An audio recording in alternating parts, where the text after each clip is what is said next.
embattled Congressman Matt Gaetz. Matt Gaetz was one of the very few members in the entire Congress who bothered to stand up against permanent Washington on behalf of his constituents. Matt Gaetz right now, he's a problem for the Democratic Party, and he can cause a lot of hiccups in passing of laws. So we're going to keep running those stories to keep hurting him. If you stand for the flag and kneel in prayer, if you want to build America up and not burn her to the ground, then welcome, my fellow patriots. You are in the right place. This is the movement for you. You ever watch this guy on television? It's like a machine. Matt Gaetz. I'm a canceled man in some corners of the internet. Many days I'm a marked man in Congress, a wanted man by the deep state. They aren't really coming for me. They're coming for you. I'm just in the way. Welcome to Firebrand. We're broadcasting live out of our office on Capitol Hill in the Longworth building here in our nation's capital, Washington, D.C. So much to discuss, so much to be offended over. I've got a major update regarding recent activity by the Biden administration to weaken our military, now for the sake of environmental wokeness, more than some of the critical race theory, pro-socialism wokeness that we've covered extensively in the past. We've got the live stream running. We are on Facebook, Instagram, Rumble. We are on Getter. Adam on Facebook says it's commie smash time. Kim on Instagram says, God bless Representative Gaetz. So unless you were hiding under a rock somewhere the last week, you noticed that there was a conference at Turning Point USA in Tampa, Florida. A bunch of the activists that drive the action on policy and politics on the right were there interacting with one another. We had Governor Ron DeSantis lay out the Florida freedom agenda. The pro-parent agenda had a raucous ovation, but there was no energy like when President Trump took the stage. He had a withering critique of the state that we have to live in America under a hapless Joe Biden. But with all due respect to President Trump and Governor DeSantis, I think the speech that got the most attention at Turning Point might have been mine. Here's a clip. Take a listen. Our America is a pro-life nation, proudly. Have you watched these pro-abortion, pro-murder rallies? The people are just disgusting. Like, why is it that the women with the least likelihood of getting pregnant are the ones most worried about having abortions? Nobody wants to impregnate you if you look like a thumb. These people are odious on the inside and out. They're like 5'2", 350 pounds, and they're like, give me my abortions or I'll get up and march and protest. And I'm thinking, march? You look like you got ankles weaker than the legal reasoning behind Roe versus Wade. A few of them need to get up and march. They need to get up and march for like an hour a day, swing those arms, get the blood pumping, maybe mix in a salad. I am pro-life. I make no apology for that. I do believe that our country can have a rational discussion among people with different value sets who disagree on when life begins. Is 20 weeks, 15 weeks? What's the appropriate envelope for exceptions? You know, those are, I think, very appropriate, very timely, given the Dobbs decision. But the people who deserve no quarter are the ones who show up to rally for the taking of a life. I mean, just think about how depraved you have to be to say that, like, what you're going to do with your free time is go out and try to, like, threaten physically a Supreme Court justice for the sake of this heinous outcome, the taking of a life. Just a terrible thing. You know, I think back to, like, how we viewed protest, at least how I did growing up. You saw people protesting Vietnam. They held up signs that said, "Make love, not war." It seems the people protesting for abortion could make neither. I was questioned about this recently by WEAR 3 News in my district. That interview also got some attention. Take a listen. said. What I said. Explain what you said and what you meant by that. Well, I'm very pro-life, and I make no apology for it. And I'm grateful that Roe has been overturned and that Dobbs is now the jurisprudence on abortion. And I find these people who go out in these pro-abortion, pro-murder rallies odious and just like ugly on the inside and out. And I make no apology for it.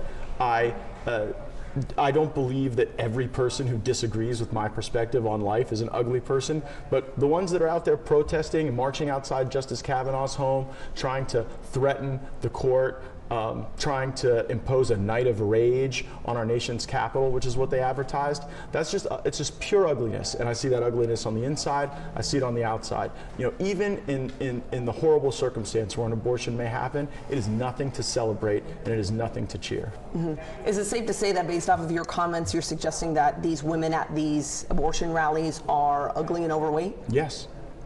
What do you say to people who think that those comments are offensive? Be offended. Don't we all have fatigue as a society for this sense that we have to be offended at everything? Like, being a woke-topian sounds exhausting. You have to be offended by what you see on television, what you see on the internet, the things you hear, the jokes people tell, the snide remarks that may be made in a political speech. It's just exhausting. And so I guess if people are offended by my remarks, by my perspective, they can just be offended. And you know what? The world will still spin on its axis, and hopefully we'll all be able to find a more appropriate way to honor the creation of life. I really believe it dehumanizes our entire society when we allow these late-term abortions, these elective abortions, these abortions that really are birth control, sadly, for far too many people. The shrill vipers on The View had quite a perspective on my speech and my reaction to those questions. Hold on. No, I want to preview this the right way. So this is The View host Sarah Haynes, okay? So Sarah Haynes, in reaction to my remarks, wants you to believe that there actually is no one who is pro-abortion. Take a listen. I feel like comments like he made really leave no room for any intellectual conversation because he went so low on that. But someone does need to tell him, one, nobody's pro-abortion, and everyone is pro-life. God bless abortions and God bless America! I'm killing them. I'm killing them. I'm killing the baby. Abortion! Abortion! Pills! Pills! Forever!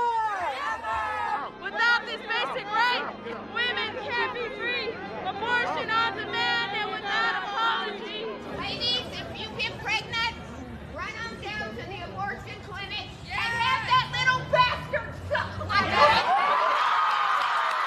Shortly after Roe v. Wade, a black woman was able to have an abortion in Illinois. She was in a relationship that wasn't right for her, and it allowed her to move on, attend nursing school, and marry a fellow student and have a child with him.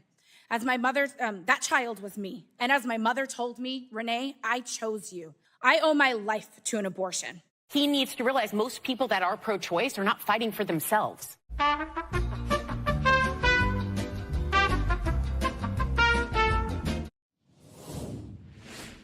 Imagine watching The View and not hate watching The View.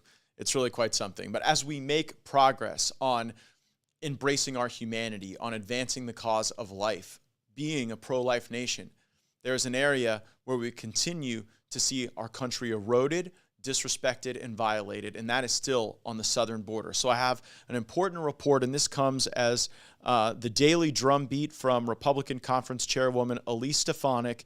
Hot numbers, what's going on the border right now. There have now been over 500,000 known gotaways since the beginning of the fiscal year in October. So remember, these are people where there is no screening, no checking for potentially being on a terrorist watch list, potentially bringing in disease or other discord to our country. Over 500,000 known gotaways. In June, there were 207,416 migrant encounters at the southern border.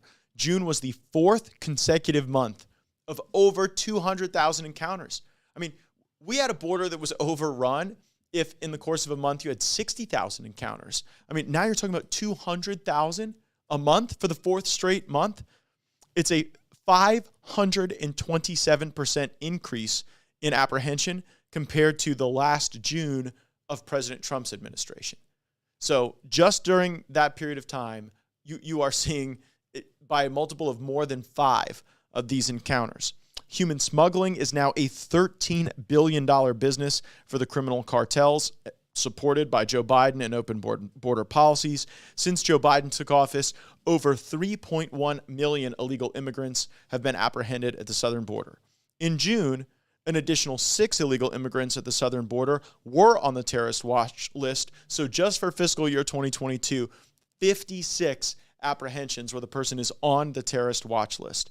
I mean, that is just a crazy number when you consider having to apply then that ratio to the 500,000 gotaways and ascertain how many of those pose an even more elevated risk to our country. Frankly, I think all the illegal immigrants pose a threat to our country, to our economy, to our jobs, to our way of life. It doesn't mean they're bad people. It doesn't even mean that if we weren't in their circumstances, we might try the same thing. But we're Americans, and thus we have an obligation to protect America.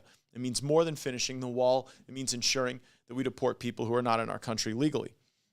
So far in fiscal year 2022, 8,400 pounds of fentanyl have been seized at the southern border by Border Patrol. This is double the entire fiscal year for 2020.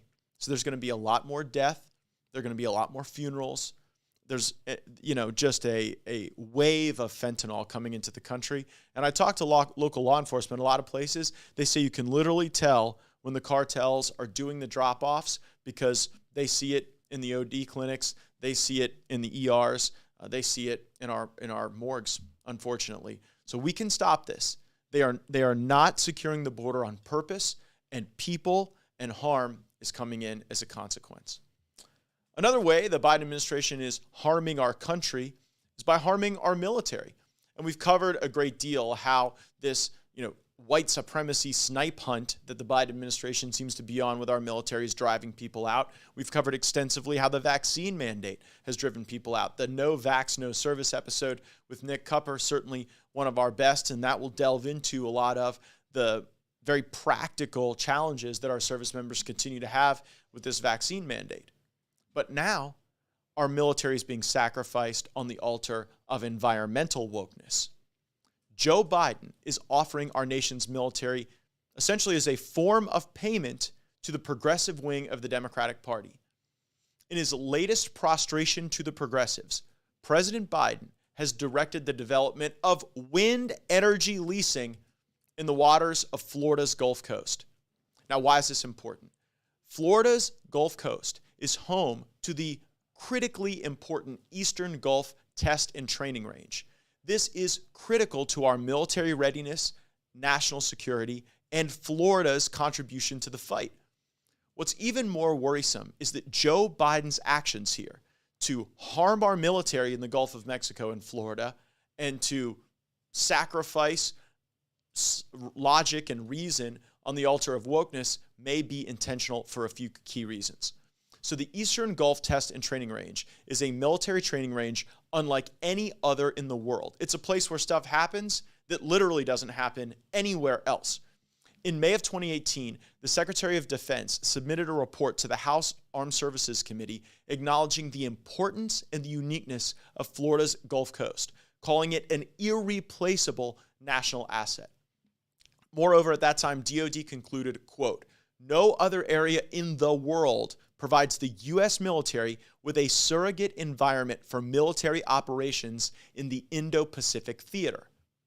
As we've discussed, China is our nation's primary adversary. Joe Biden, Hunter Biden, they're compromised by China. And now you see Joe Biden depriving our military of its only training range capable of simulating the environment that we may ultimately have to fight in to preserve American hegemony. But Beijing Biden doesn't seem to care.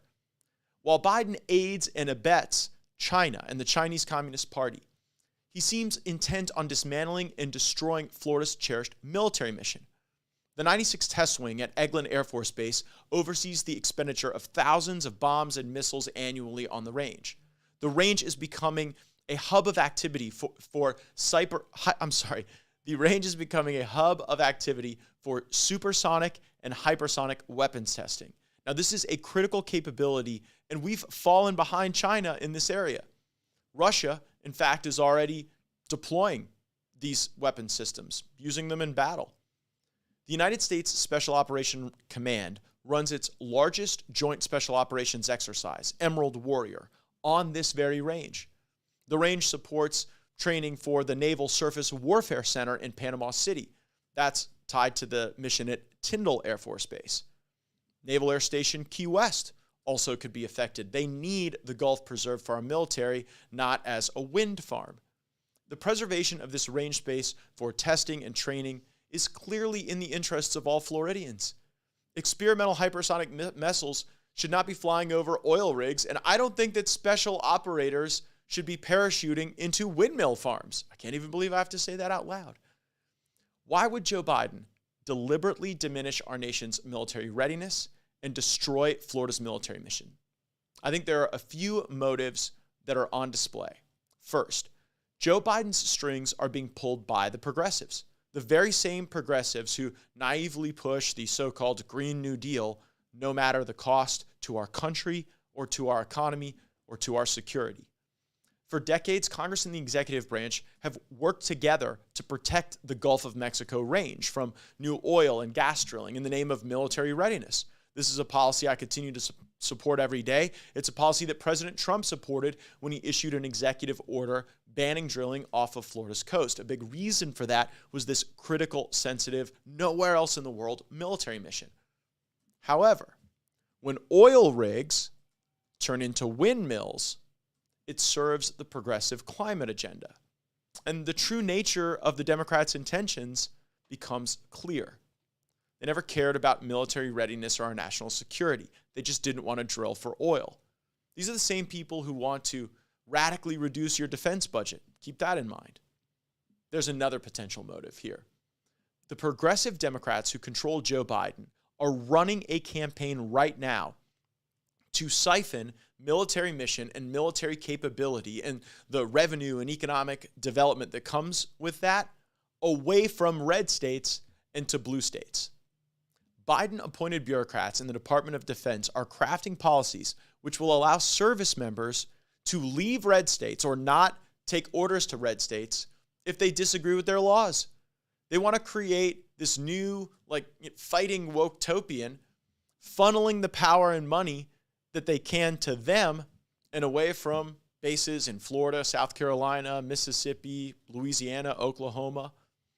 And if they succeed in diminishing the military mission in red states, if they succeed in damaging the eastern Gulf range off the coast of Florida, it provides them yet another vector to move mission and capabilities to their states and their districts. We Floridians should not stand for this deliberate effort to destroy our state's military mission and our country's national security.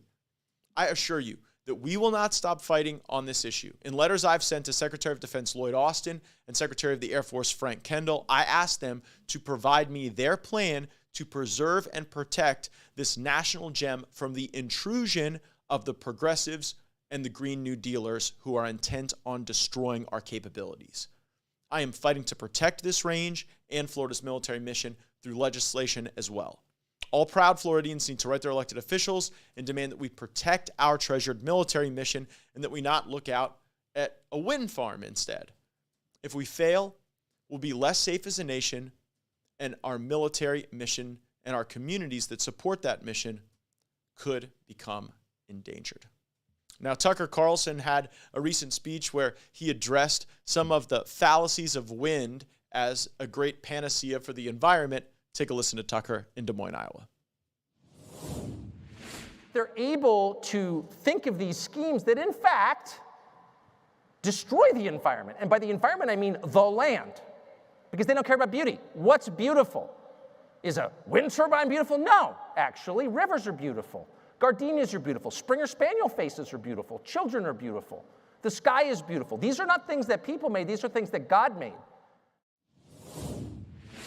We're back live. Information Warlord on Rumble says, windmills don't last long in a saltwater environment. They also won't survive a hurricane. Yeah, can you just imagine after the Florida hurricane, the windmill component parts that are flying around? That is a very, very good point.